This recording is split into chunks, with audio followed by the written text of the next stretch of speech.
دوستو بگ سوچو میں خوش آمدید۔ ہمارے سیارے زمین کو اگر دیکھیں تو اس کا تقریباً سارے کا سارا رقبہ ہی کسی نہ کسی ملک کے کنٹرول میں ہے، لیکن آپ کو یہ جان کر حیرت ہوگی کہ اس وقت ہماری زمین پر کچھ ایسے زمینی علاقے بھی موجود ہیں جو کسی بھی ملک کا حصہ نہیں، اور کوئی ملک ان پر اپنا حق ملکیت ثابت بھی نہیں کرنا چاہتا۔ یہاں کسی بھی ملک کے قانون کا اطلاق نہیں ہوتا، اور سب سے دلچسپ بات تو یہ ہے کہ ان علاقوں کو کوئی بھی کلیم کر سکتا ہے، حتیٰ کہ آپ بھی۔ کیوں ان علاقوں سے متصل ممالک ہی انہیں اپنانے سے کترا رہے ہیں، حالانکہ ہم جانتے ہیں کہ اس طرح کے معاملات پر تو جنگیں تک ہو جاتی ہیں۔ لیکن دوستو، یہ دلچسپ صورتحال ان علاقوں کے بارے میں آخر پیدا کیسے ہوئی، اور یہ بدقسمت علاقے آخر ہیں کون سے؟ آئیے یہ سب جانتے ہیں۔ دوستو، مصر اور سوڈان کے بارڈر پر صحرائے اعظم میں واقع یہ بیر طویل ہے۔ اس کا رقبہ 2100 مربع کلومیٹر کے لگ بھگ ہے۔ بیر طویل سائز میں سنگاپور جیسے 3 ممالک کے برابر ہے۔ یہاں ریت اور کنکریوں کے علاوہ کچھ نہیں۔ یہاں کوئی شخص نہیں رہتا، نہ ہی یہاں پر کوئی انفراسٹرکچر موجود ہے۔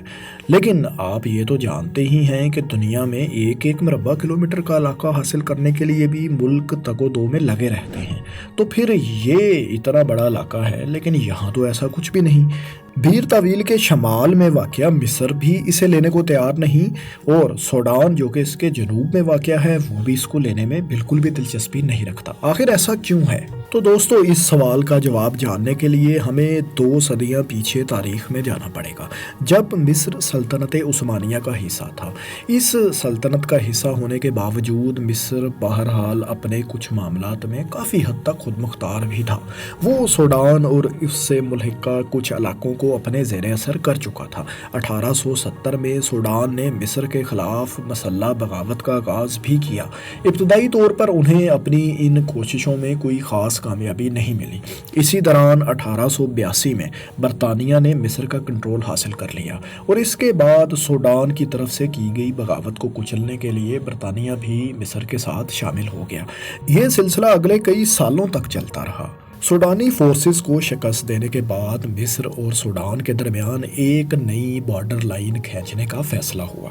1899 میں ہونے والے اس معاہدے کے مطابق 22 پیرالل کو مصر اور سوڈان کا بارڈر مان لیا گیا۔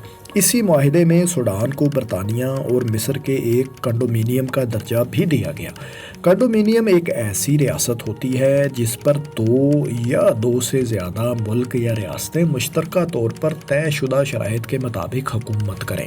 دوستو، 1899 میں برطانیہ کی طرف سے طے کیے گئے بارڈر میں ایک مسئلہ تھا، وہ یہ کہ اس بارڈر لائن کے جنوب میں واقع بیر طویل کا علاقہ سوڈان کے حصے میں آ گیا۔ حالانکہ یہ علاقہ اور یہاں کے خانہ بدوش قبائل ثقافتی طور پر مصر کے زیادہ قریب تھے، جبکہ اسی طرح اس لائن کے شمال میں حلائب کا علاقہ جو ثقافتی لحاظ سے سوڈان کے زیادہ قریب تھا وہ مصر کے حصے میں چلا گیا۔ حلائب کا یہ علاقہ رقبے میں بیر طویل سے کافی بڑا تھا اور بحیرہ احمر کے ساتھ بھی ملتا تھا۔ خیر، مصر کو تو ظاہر ہے اس پر زیادہ اعتراض نہیں تھا، لیکن سوڈان کو اس پر شدید اعتراض تھا۔ برطانیہ نے اس مسئلے کے حل کے لیے سوڈان اور مصر کے درمیان 1902 میں ایک نئی باؤنڈری لائن ڈرا کی، جس میں اب بیر طویل مصر جبکہ حلائب کا علاقہ سوڈان کو دے دیا گیا۔ اس نئی لائن کے ڈرا کیے جانے کے بعد اس مسئلے کا عارضی طور پر تو حل نکل آیا، لیکن یہ ایک نئے مسئلے کا آغاز بھی تھا جو دونوں ممالک کی برطانیہ سے آزادی کے بعد مستقبل میں پیدا ہونے والا تھا۔ اس وقت چونکہ دونوں ممالک تاج برطانیہ کے زیر اثر تھے، لہٰذا تب یہ کوئی اتنا بڑا مسئلہ نہیں تھا۔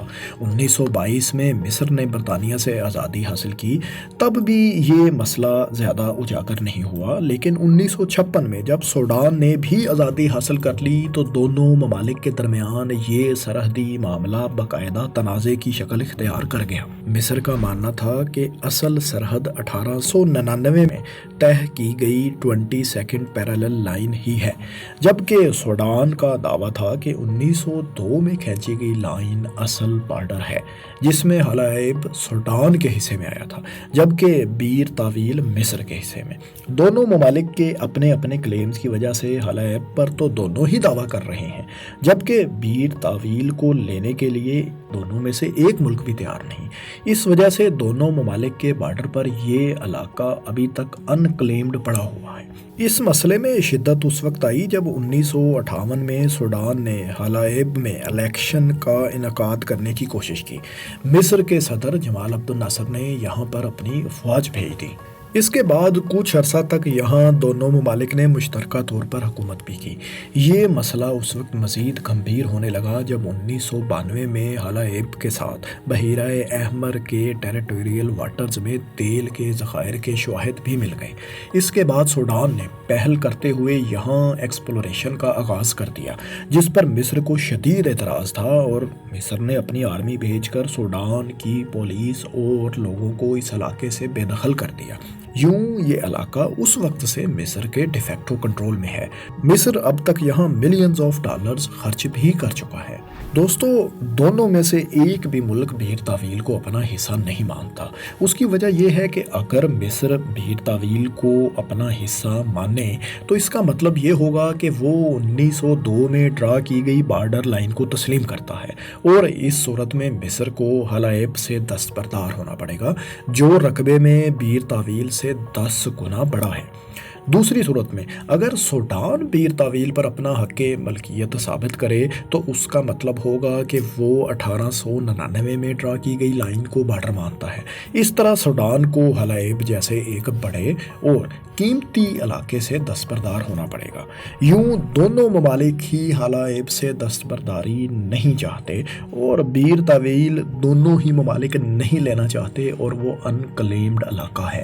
دوستو، سوڈان اور مصر کے بارڈر پر موجود اس جگہ کے لیے ٹیرا نیولیس کی اصطلاح کو استعمال کیا جاتا ہے، یعنی وہ جگہ جو کسی کی ملکیت میں نہیں اور اسے کوئی بھی کلیم کر سکتا ہے۔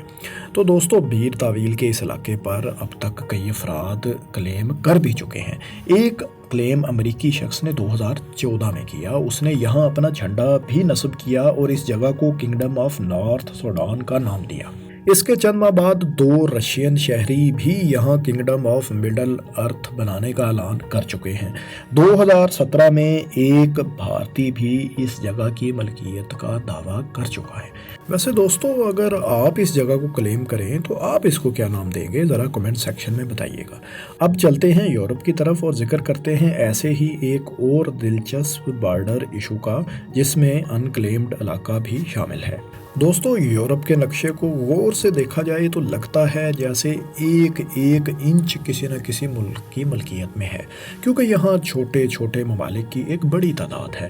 لیکن یورپ میں بھی سربیا اور کروشیا کے بارڈر پر ایک علاقہ ہے جسے کوئی بھی ملک لینے کو تیار نہیں۔ 7 مربع کلومیٹر پر پھیلا یہ علاقہ اتنا بڑا تو نہیں، لیکن اتنا چھوٹا بھی نہیں، بلکہ ویٹیکن سٹی اور مناکو جیسے خود مختار ممالک بھی اس سے چھوٹے ہیں۔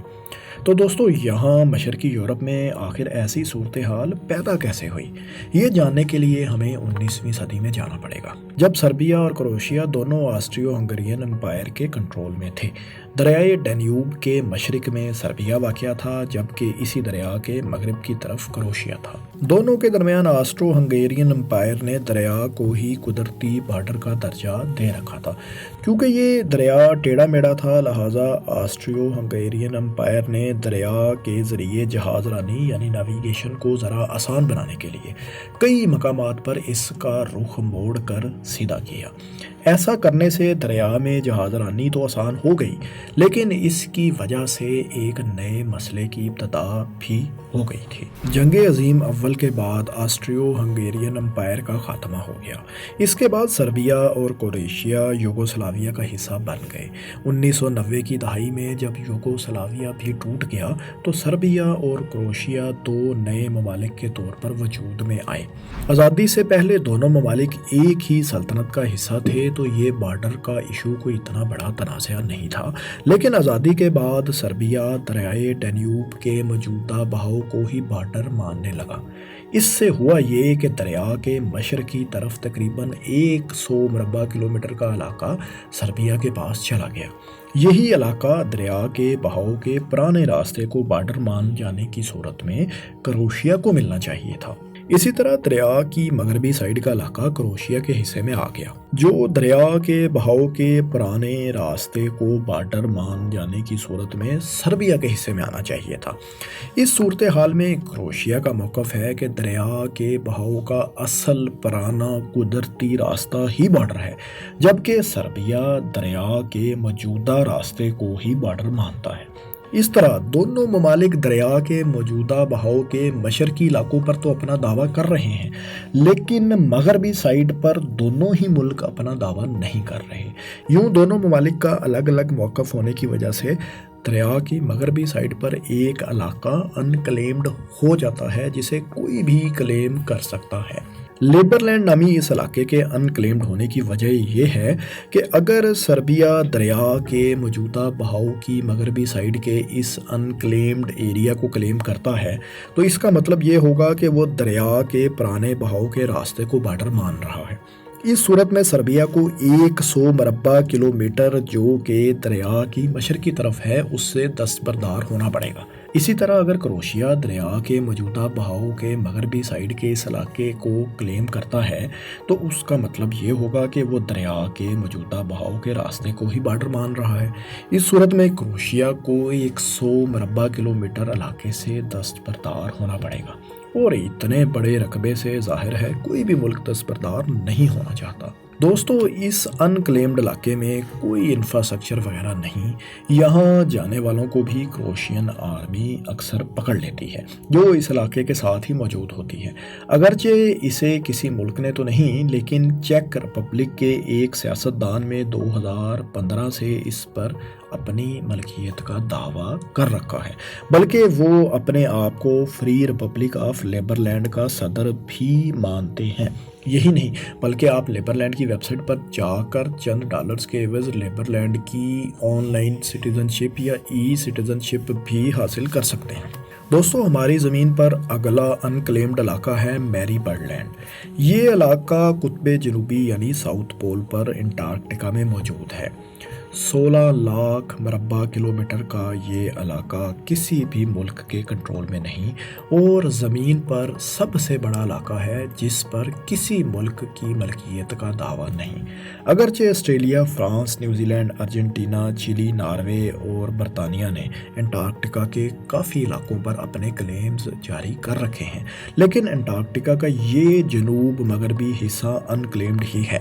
اس جگہ کے انکلیمڈ ہونے کی وجہ کوئی تنازع تو نہیں، یہاں کا بہت ہی شدید درجہ حرارت ہے جو نقطۂ جماعت سے بھی بہت نیچے ہی رہتا ہے، بلکہ جن ممالک نے انٹارکٹیکا کے باقی حصوں پر دعویٰ کر رکھا ہے ان کی موجودگی بھی اس علاقے میں برائے نام ہی ہوتی ہے۔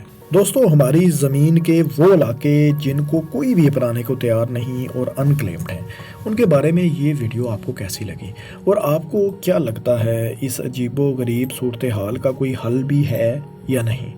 ہاں، اگر آپ کے ذہن میں ایسا کوئی حل ہے تو کمنٹس میں ضرور بتائیں، اور اس طرح کی دلچسپ ویڈیوز دیکھنے کے لیے ہمارے چینل کو سبسکرائب ضرور کر لیں۔ شکریہ۔